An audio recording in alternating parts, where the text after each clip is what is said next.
নমস্কার প্রিয় বন্ধুরা, আজকের আলোচ্য বিষয় ভগবান শ্রীকৃষ্ণের মানুষের জীবনে বিশেষ সুখের সংকেতগুলি সম্পর্কে।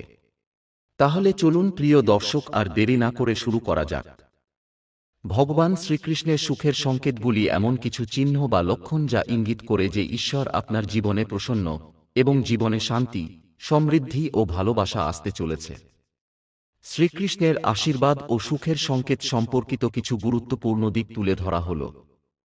১. বসুমতীর স্নিগ্ধতা ও প্রকৃতির অনুকূলতা। যখন চারপাশে প্রকৃতি শান্ত ও স্নিগ্ধ হয়, যেমন অনুকূল বৃষ্টি, পাখির কিচিরমিচির, হঠাৎ করে মনোরম হাওয়া, তখন এটি শ্রীকৃষ্ণের করুণা এবং সুখের সংকেত হতে পারে। ২. তুলসী পাতার উপস্থিতি ও গন্ধ। তুলসী শ্রীকৃষ্ণের প্রিয়। যদি অকারণে তুলসীর ঘ্রাণ পান বা তুলসী গাছ অত্যন্ত সতেজ ও প্রাণবন্ত হয়, তবে এটি তাঁর আশীর্বাদের প্রতীক। ৩. স্বপ্নে শ্রীকৃষ্ণ দর্শন। যদি আপনি স্বপ্নে শ্রীকৃষ্ণকে বাঁশি বাজাতে, গোপীদের সাথে নৃত্য করতে বা আপনাকে আশীর্বাদ দিতে দেখেন, তবে এটি খুবই পবিত্র ও সুখের পূর্বাভাস। ৪. বাঁশির শব্দ শুনতে পাওয়া। কখনো কখনো যদি বিনা কারণে কানে বাঁশির সুর ভেসে আসে, তা শ্রীকৃষ্ণের উপস্থিতির অনুভব এবং তাঁর আশীর্বাদের সংকেত হতে পারে। ৫. নতুন সুযোগ বা সম্পর্কের উদয়।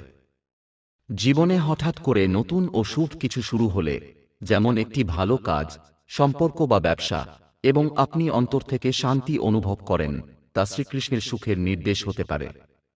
৬. গীতার প্রতি আকর্ষণ বৃদ্ধি। যখন আপনি নিজের অজান্তেই শ্রীমদ্ভগবদ্গীতার প্রতি আকৃষ্ট হন বা তার কোনো শ্লোক বারবার আপনার সামনে আসে, তা বোঝায় যে শ্রীকৃষ্ণ আপনার জীবনে কিছু শুভ পরিবর্তনের সংকেত দিচ্ছেন। ৭. গোপ্রেম ও গরুর দর্শন।